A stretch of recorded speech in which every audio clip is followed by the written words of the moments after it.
నమస్తే, welcome to social TV. ఎప్పటికప్పుడు తాను ఏ పార్టీ మేధావినో బయట పెట్టుకునేందుకు నారా లోకేష్ శతవిధాల ప్రయత్నించి విఫలమవుతుంటారు. ఆ మధ్య సీఎం జగన్ మాస్క్ లేకుండా బయటకెందుకు వెళ్తున్నారంటూ ట్వీట్ చేసి ఏదో స్కామ్ని వెలికి తీసినట్టు బిల్డప్ ఇచ్చారు లోకేష్. ఇప్పుడు వర్షాలు వరదలకు జగన్ బయటకు ఎందుకు రావడం లేదంటూ లాజిక్ తీశారు. వరదలు బురదలు అసహ్యం కలిగిస్తున్నాయా అంటూ జగన్ని ప్రశ్నించారు లోకేష్.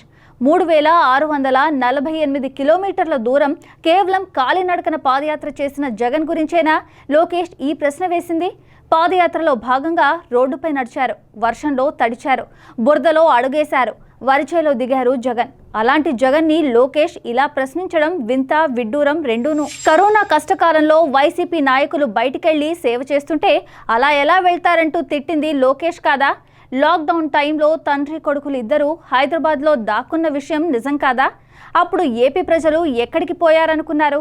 ప్రాణాలు పణంగా పెట్టి ప్రజల్లో తిరిగింది ముమ్మాటికి వైసీపీ నాయకులే. అప్పుడు ఇప్పుడు ఏపీని పూర్తిగా గాలికొదిలేసి ఆన్లైన్ రాజకీయం చేస్తున్నారు చంద్రబాబు, లోకేష్.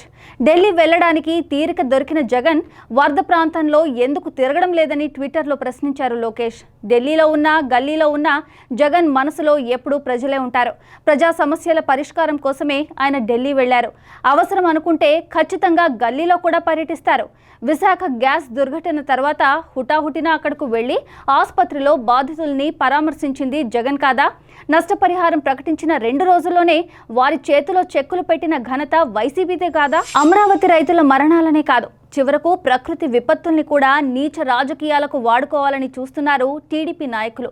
రైతు బిడ్డ చివాట్లు పెట్టిన 2 రోజులైనా కాలేదు, మళ్ళీ ట్విట్టర్లో చిన్నబాబు హడావిడి ఎక్కువైంది. ప్రజలు ఎంత అసహించుకుంటున్నా, సోషల్ మీడియాలో ఎంతమంది తిడుతున్నా తన దిగజారుడు రాజకీయాల్ని మాత్రం లోకేష్ వదలడం లేదు. Subscribe to social TV Telugu for more videos. Hit the bell icon for faster updates.